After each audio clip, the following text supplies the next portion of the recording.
One of the reasons why I quit my job was because I didn't like most of the people that I work with. It was a tough work environment, and I had one good friend in the pharmacy, but I remember thinking if I ever create my own company, like I want to really enjoy the people that I work with. But I think I conflated that with family. Like I wanted to take care of people. And unfortunately, I convinced myself that people were doing their job well, when in actuality, like either they were incompetent or just barely squeaking by. Welcome to Career Coaching Secrets, the podcast where we talk with successful career coaches on how they built their success and the hard lessons they learned along the way. My name is Davis Nguyen, and I'm the founder of Purple Circle, where we help career coaches scale their business to $100,000 years, $100,000 months, and even $100,000 weeks. Before Purple Circle, I've grown several 7- and 8-figure career coaching businesses myself, and have been a consultant at 2 career coaching businesses that are doing over $100 million each. Whether you're an established coach or building your practice for the first time, you'll discover the secrets to elevating your coaching business. Welcome to another episode of the podcast here. We're actually here at the Purple Circle event in Tulum this year. So you can see in the background here, a lot of waves coming in. We're expecting more members to come in the next 24 hours. But before that, we had one Purple Circle member who arrived early, Alex Barker here. So Alex, I'm super excited to have you on the podcast this episode here, just because we've been working together now for a number of years. But for anyone who doesn't know you, tell us a little about yourself. Like, who do you coach and how'd you get started?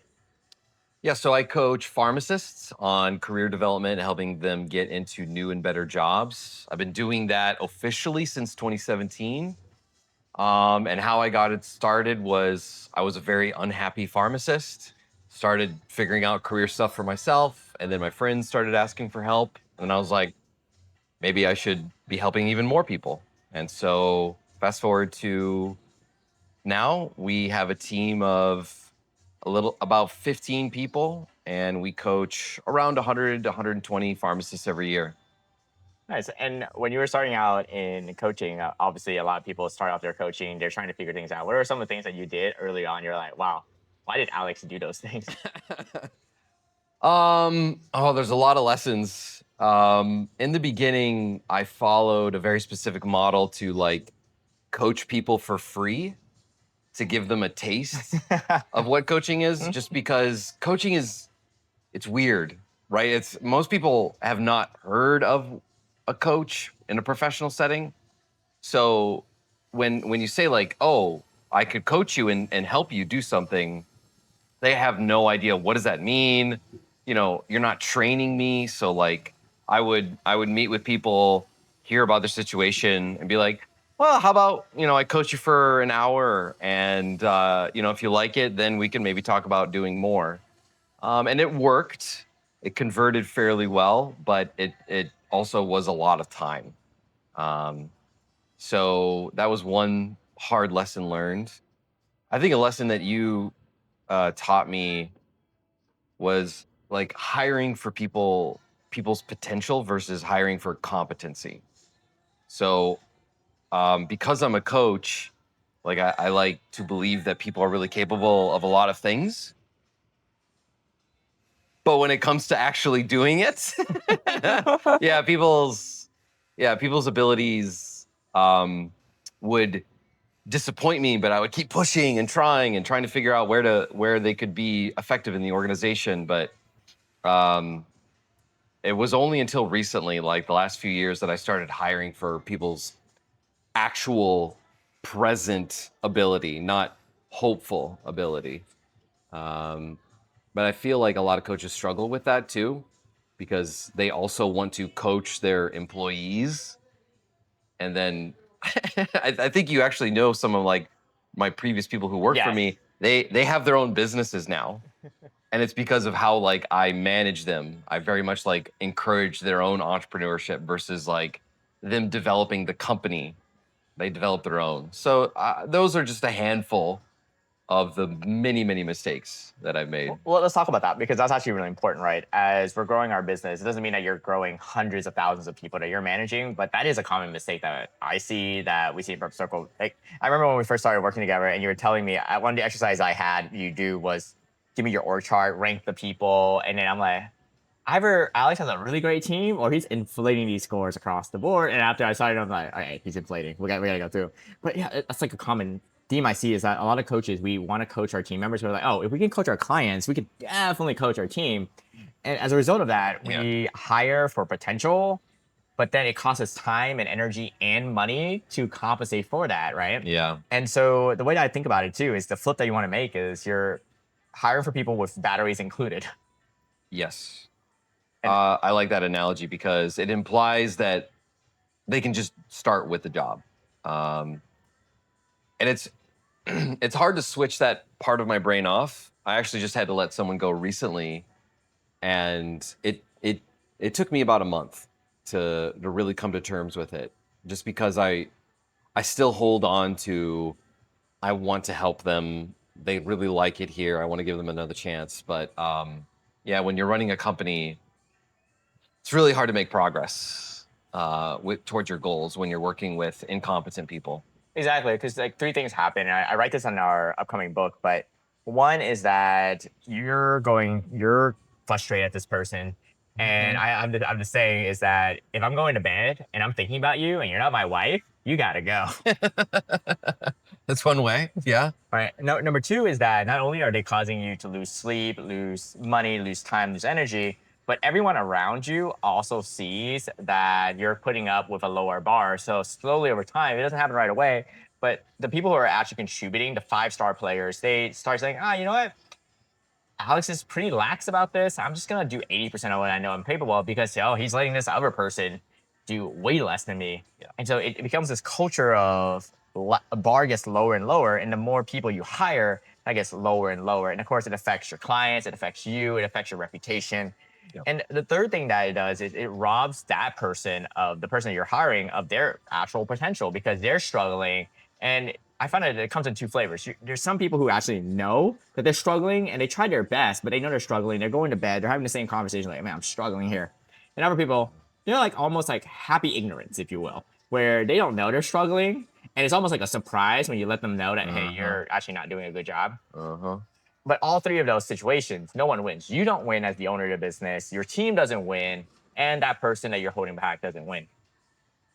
Yeah, it's hard. It's an emotional thing to both hire and retain and fire those incompetent people. And I remember that was like one of the three pillars that we worked on. Obviously, we worked on consistent leads, consistent sales, but also getting that consistent results in operations was a huge one as well. Because I remember when you were in, you had such a huge team, but when I looked at your schedule, you're like, you're doing everything. You're like superhuman Alex going in and rescuing everyone. Yeah, yeah, that was a part of it. I think I was taking way too much responsibility for my team's results or lack of results. Yeah, when we first started working together, I probably had, I think, like 10 coaches at the time, and then 2 salespeople, and then 3 or 4 operations people. And it was too much to manage. And every time I would find out the little details of what is actually happening, I would find things aren't actually happening the way we intended them to. And that was, I think, hard. Sometimes it's nice to pretend like you shut the, you know, the I don't know, the lid of the business, and you just think, yeah, the machine's running, it's fine. You know, I don't need to look at the oil gauge or the, you know, any of the speedometers that are telling me like, oh, something's wrong. I think it's because I just like trusting that people take care of it with the best of intentions, which unfortunately that's not a good way to run a business. Yeah, and I remember it showed up not just in the emotions, but I remember all the marketing campaigns, everything else. You have to go in. I'm like, why are you hiring these people if you're gonna just redo their work? Yeah, yeah. Maybe because I'm in the past, I think I was putting way too much responsibility on myself to do and manage everything. So I would say I've given that up. And now I just hire competent people. Yeah, like those type of people that you just know that you look at them, you're like, wow, I don't want to lose them. Like, for example, we're recording this podcast right away, but obviously our event manager who's putting this together is making sure this all happens. Like, hey, Davis, you need to be here. You're interviewing Alex after this. We got to be at the welcome dinner and so forth. It's just a lot easier when you have people who, I mentioned, like founders included, you go in. And Yeah. I remember just myself too, when I was growing my consulting offer and I had people at that stage, I was like, I have more team, but why am I working harder? And why are the margins falling? It's like, it should be the opposite. I should have more time. I should have more money. I should have more margins. What's happening? And that's when I realized that sometimes you hire people that aren't the right fit. Yeah, and I think it's hard to come to terms with when that happens. I think because you often think it's actually that's what I thought about the person that I just let go. It's almost easier just to keep paying them to do the crappy job that they're doing versus letting them go and now I have to do that job. But it's best for the business. It is. In the short term, it hurts really. It hurts. It really hurts. And then I'll give you 3 scenarios of it too. Is oftentimes someone's failing and they're actually creating a net negative for the business, and they come to you like, "Oh, I found another job or whatever." You're like, "Whew, all right, glad you're gone." Well, you could have gotten rid of that person earlier, right? And then there are people who are like just kind of doing okay, and you realize that if you fire them, you have to take it back, or the team has to be distributed. But you realize it just gets worse and worse and worse over time because now they learn more, they do more, you're further away from it, it becomes harder and harder in that pain. I've been in that situation before where you have that. And then there are people who you hire, and then if they leave, you're literally like, oh, hey, let's get on a call right now. What can I do to make sure that you stay? Right. Those are the people you want. But the level ones, the ones that like go away, you should have fired. Those are hard. Those are easy in hindsight because they fired themselves. You realize you should have fired them. But level 2 is hard because like they're doing something, they're not doing nothing. But you're like, oh, I just don't want to do this thing again. Yeah. Yeah, I definitely had a couple level ones to get rid of. The I mean, when we first started working together, the business was in such a sorry state that a lot of people weren't even doing anything. They were on staff, but not contributing. But that wasn't the first thing we worked on, I think. I think the first thing we worked on was the ICP, make sure we had the right target market and the right offer. Yeah, because we needed cash flow coming in. Because at the point, you hadn't paid yourself, obviously, the team and other aspects of it as well. So we needed to get the cash flow going. I think, yeah, that was the first thing that we worked on, was clearing out who your ideal client profile was. Yeah. And it's funny because you were working with pharmacists and you thought you were already niche. And I'm looking at the data and I'm like, hey, you can go more niche.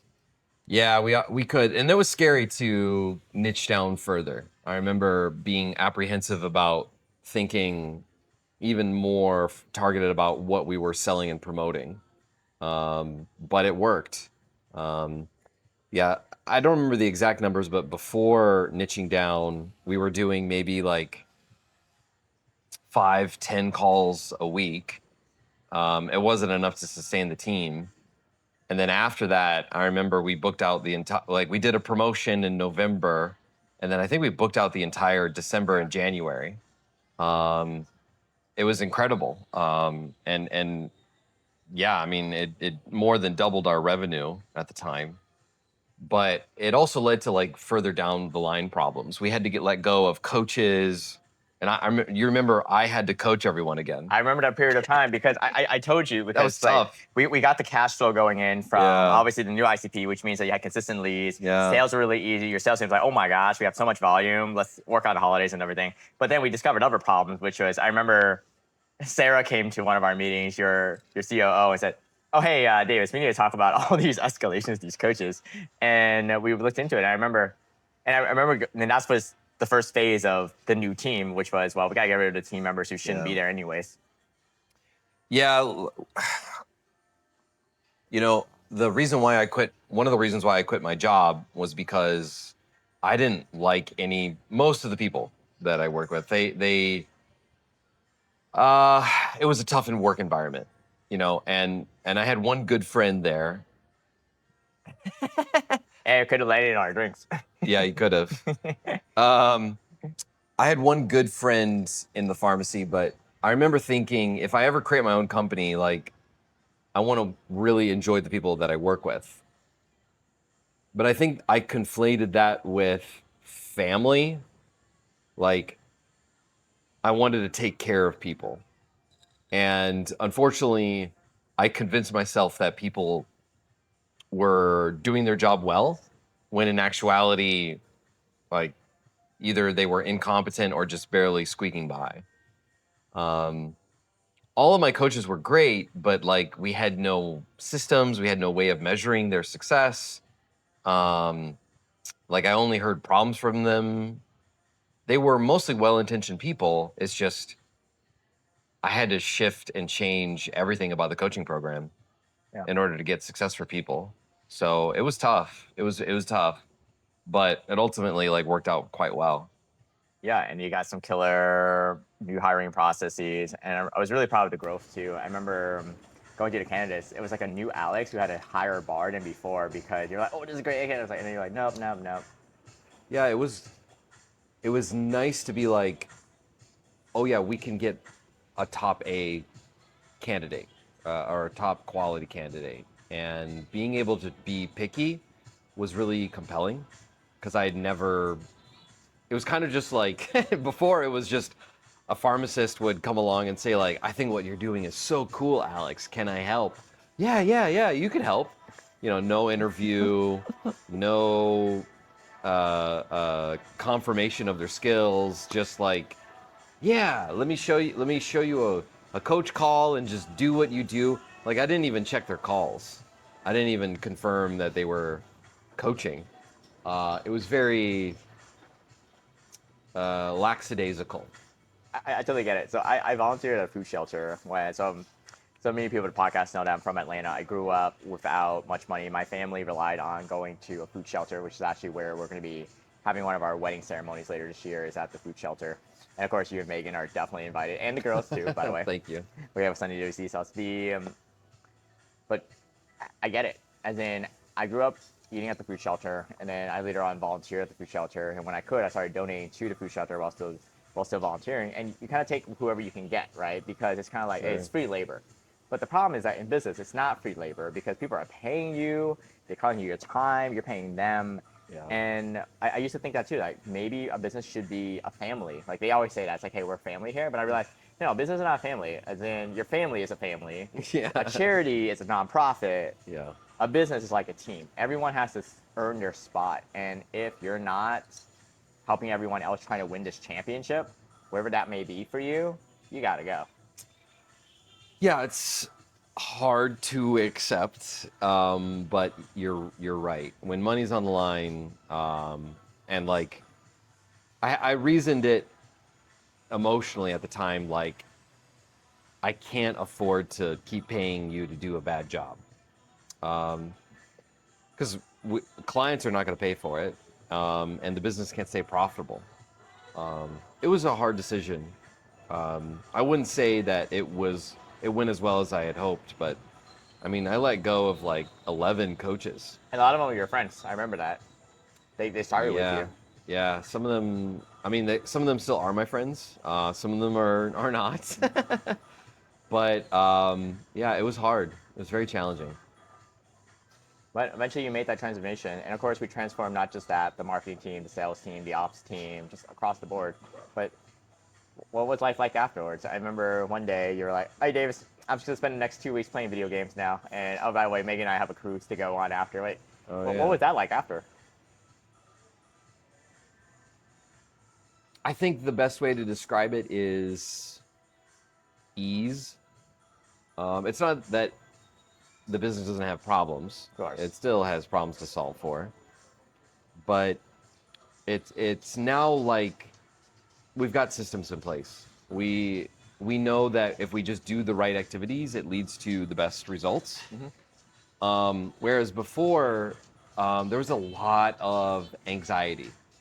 It was funny, when I was just by myself and I had like an admin assistant, I never felt anxiety.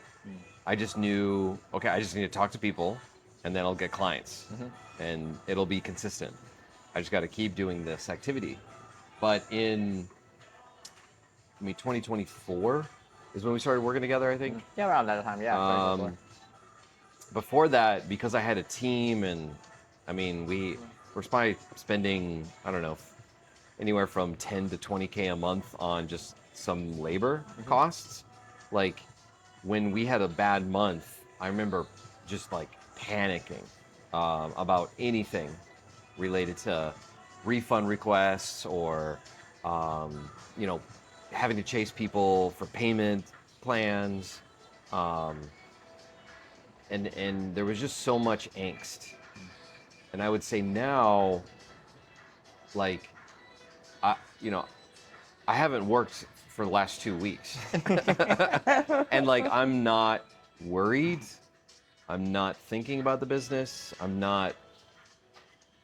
Whereas before, there's always like a little bit of a shadow, a demon chasing me around, going like, "Oh, you know, you may not make a sale this week, and so if that happens, you know, you may not have to pay yourself." Um, and it's nice to say like, oh yeah, before working on these systems, there were months where I didn't pay myself. I don't think there's been a month since we turned things around where I haven't paid myself. That's a nice, you know, it's a good win for me and my family. Yeah, it's an amazing win for you for making it into girls as well. And obviously you put in the effort into doing it. And I get that feeling too. I remember when I was starting my career coaching business, it's just so easy that it's just you just get some clients, it's just you.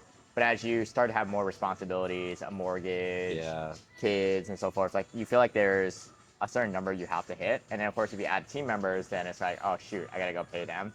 And there's this higher sense of responsibility that comes in. And when you don't have consistent leads, you don't have consistent sales, you don't have consistent operations and results, then any of those falling down gives you that panic in that month where you're just so afraid. Like that feeling I hear coaches do, like I just want to stay in bed and not come out, that type of feeling. Yeah, I've had moments like that. Yeah. So luckily you don't have those anymore. I love it because, what was it, when we were scheduling this podcast, they're like, yeah, Davis, I'm free anytime. Just gonna have this one call, but ever that, we're free any day. Well, I should be while I'm here. But yeah, you know, even recently, you know, the first coach that we hired together when we were working together, Liz. Liz, yep. Yeah, she took a full-time job. So she's no longer working with us. And I know that beforehand that would have caused not panic, but just like a lot of pain, frustration. Oh, we got to hire again. But within a week, we had 2 great candidates. No, actually more than that. We had more candidates, but then we hired 2 people within a week and a half. And I did have to coach people, but it was like I have the time. Yeah. So it wasn't like adding on a huge responsibility to help out with the team. So yeah, the main benefit to me is just ease of mind, not freaking out over every little thing, and just continuously doing the same things. That was another major curse before, was focusing on all of the different ideas that I had in order to drum up new business. I don't do that anymore. Yeah, you don't have to reinvent the wheel, crush everything else. Well, I'm gonna say there's just 2 really good points here, which is one, a lot of coaches, a lot of entrepreneurs are in that situation where if you don't have consistent leads coming in, you know, you're always worried about where your next leads are coming in. You're always trying to think, all right, if I do this, if I do that, what if I do this? And you eventually burn yourself out. And even if you have consistent leads, but you don't have consistent sales, you're always worried about, do I give you a discount? Do I chase after this client? Do I fight for this refund? You take on clients you shouldn't be taking on, and then all these things happen and it affects your business, spirals downwards. And if you have consistent operations, it only takes like one key person leaving for you to feel like, oh my gosh, I'm in panic mode, gotta go back into the business. Yeah. But you achieved all of that, the consistent leads, consistent sales, consistent results, and of course you get to enjoy that moment as well. So that's the first thing. So super excited about what you can do in less than 2 years. The other item that I think is really impressive too, that you underplayed here, is that Me undersell? yeah, you're undersold, you're underplayed here, is that you're a lot calmer too, right? You mentioned before you had to go and rescue, try everything. I remember one of the things was like, I remember one of the calls you came in, it's like, Davis, I'm really bored. I was like, I don't have to come up with new marketing ideas. I don't have to jump on sales calls. I don't have to go on coaching calls. I don't have to do it. Like, yeah, you get to chill and earn what you build. And it's like a new reaction. Like it's almost like a new skill you have to learn, where you're just so used to something around the corner is going wrong. I got to jump in. But eventually you reach this point where, no, it just works. Yeah, it actually created the space for me to reprioritize some things. So I've been able to develop more friendships, which I think in business, like it's very easy to feel super lonely. We have a house in a very rural area, and because of that extra time, I realized like, wow, I have no friends with similar problems or challenges or ideas. And because of that extra time, I kind of moved most of my work from like Monday to Wednesday, and then like Thursday, Friday were just time to build new friendships, do phone calls with other entrepreneurs. I joined a few masterminds with others. Just start making more time for friends and hobbies too. I started cooking. Sorry, cooking? Yeah, yeah, I'm decent. My wife would probably say I'm pretty good. Like fried rice. I make a good chicken soup. I cook some bread. Wait, we're at the resort. You want me to get access to one of the kitchens? You can No, cook one of our meals. no, I want to be taken care of like a baby. No, I don't want to. I don't want to do anything. No, but whereas before, I was stressed all the time. You know, I'd work 7, 9 hour days, and I would just be so tired. Like all I could do at the end of the day is just play video games. Yeah. Like I had no time or energy to want to pursue friendship or be with other people. And now I am filling up my time, you know, on Thursday and Friday with other things, and some of them are really exciting, and some of them are just fun activities, you know. Um, and who knows what would have happened if I was on the same trajectory without working through the systems together with you. Yeah. I mean, who knows? Maybe I would have figured things out, but it would have been way more stressful. And I may have shut it down too, and just got a job again. But I remember being at that point beforehand where I was like, I don't know if this is gonna work out. So yeah, it's been quite a journey I'm really to get glad. to this point. It's been an amazing journey to go through. I remember when you first came to me, you're like, hey, this is how much runway we have before I'm just like, all right, screw it, we're done. And I was like, okay, well, let's move fast. Let's get this going. Oh yeah, man. I remember telling them, the team, like, yeah, we have until February. And I think it was like October, November. Yeah, it's like October, November when we started. Yeah, around October. Yeah, because we had a few sales, but it wasn't a lot. And I just remember being like, oh man, guys, I'm not paying myself anything. We got till February to figure this out, and if not, like you're all without a job. But pretty much all of them were pretty loyal. They all were like on board with trying to figure things out. It was great to see them step up to the plate. I remember that because yeah, I remember that conversation because you tell them how great your team were. Like some of them say, hey, I don't need to get paid for this. You can hold the end of your bonus. Some of them were like, yeah, you know what, I can Yeah. reduce my pay for a little bit. And then I'm not sure if you remember this. There was a conversation that happened right after January, after you guys had the big months and the end of the year. Sarah came in. It's like, hey, by the way, Davis, we gave raises to everyone. I'm like, can I see those sheets? Like, okay. Before we approve these, let's not. Some of these are really high here. Let's not, just because you have money now doesn't mean we just throw it back into the business. Yeah, I remember that raise discussion. Yeah, that was. It's a fun conversation though. It was better than oh, so who do we let go of? It's more like, Yeah. well, who do we give this surplus to? Yeah. Yeah, so I mean, overall, it's been a really great transformation for the business. There's a ton of things still to do and work on, and I'm excited about them. And just a better mental headspace. Yeah. Less stressed, and I think enjoying the journey is the right Think so. move. Yeah. I like that. And then one other thing too, you also undersold, underplayed, but now you guys travel pretty much year round now with the kids. Yeah, that's true. Yeah, yeah. We live in Michigan, and we had to suffer through a lot of winters, which are very depressing. But yeah, we've been living in the South now for 2 years in a row. We live in Mexico and South America, or southern United States. Yeah, it's been great. Well, congratulations, you guys. And what advice do you have to someone who's watching? Let's say it's Alex from a few years ago. That Alex is thinking, oh, do I shut down my business? I have too much overhead. I don't think this is it. Like, what advice would you give to a coach in that situation? Yeah, you can't have a breakthrough without a breakdown. Whatever awful things you're going through, it's trying to show you something. And if it's resistance, it's a combination of a couple things. You could be avoiding the thing that you need to do. It could be your ego preventing you from like getting the right help from the right person. Because more than likely the solution is outside of yourself. I think at every like breakdown in my life, it's always been someone else either reframing my position or seeing it from a different point of view has really given me the energy to like, okay, this is really bad, but we can learn something from this and move forward. It's funny, since talking with you, I've met a lot of coaches who are struggling, and I almost find every time the thing that they're struggling with is like the thing they just need to do. Like, yes, there's things that they need to learn, but usually it's like, oh, I'm avoiding talking to enough people. I don't want to make sales. I don't want to do this or that. And it's like, just, if you just do the thing, you'll solve your problem. Yeah.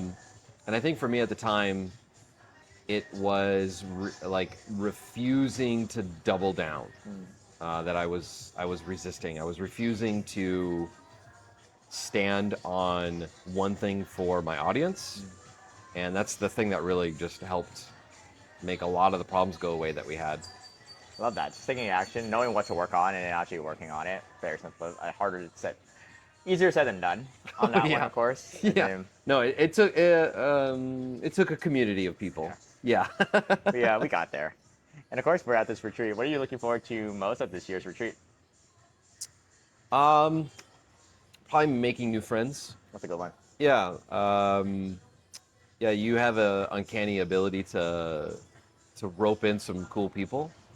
It was, I was here for last year's retreat and I really enjoyed it and made some really good friends, made some deep relationships deeper. So yeah, that's probably the biggest thing. Excited for that. Yeah, nope. Last retreat, I remember that when you and a few others got the $1 Million Circle Award and beyond and all that. And so look forward to the next one as well. And you also have a panel coming up too. You excited for that one? Yeah. It should be. We'll it should see. be fun. We'll see. You were telling me that it might be a 2-on-1. Well, okay, obviously for context for anyone here. So we have a panel going on. Like, what do you do when the business runs without you? It cash flows. Do you focus on your life, Alex? Do you focus on family like Alex did? Or do you just try to exit the business similar to what David and Cody will be talking on? Or like Cody, like, hey, how do I sell my business for 9 figures? And so it's like, and he did. So spoiler alert, he'll share more about that. And it's always fine. He's just waiting for he's just waiting for paycheck. That's why he was so happy earlier when you came in and he was like, so yeah, once I hit a certain net worth, it's like, I just wanted to get these tattoos. And it's like, he got it right before the retreat. It's super awesome. Cool. Well, I'm so excited. I'm excited for our journey ahead as well, and thanks for being on this episode. Yeah, of course. Thanks for having me. All right. More details about Alex below, and excited for anyone who is interested in growing their impact, their income, and their time. Check out the link below to find out more about Purple Circle and how we can help you and your business. That's it for this episode of Career Coaching Secrets. If you enjoyed this conversation, you can subscribe on YouTube, Spotify, Apple Podcasts, or wherever you're listening to this episode to catch future episodes. This podcast was brought to you by Purple Circle, where we help career coaches scale their business to $100,000 years, $100,000 months, or even $100,000 weeks, all without burning out and making sure that you're making the impact and having the life that you want. To learn more about our community and how we can help you, visit joinpurplecircle.com.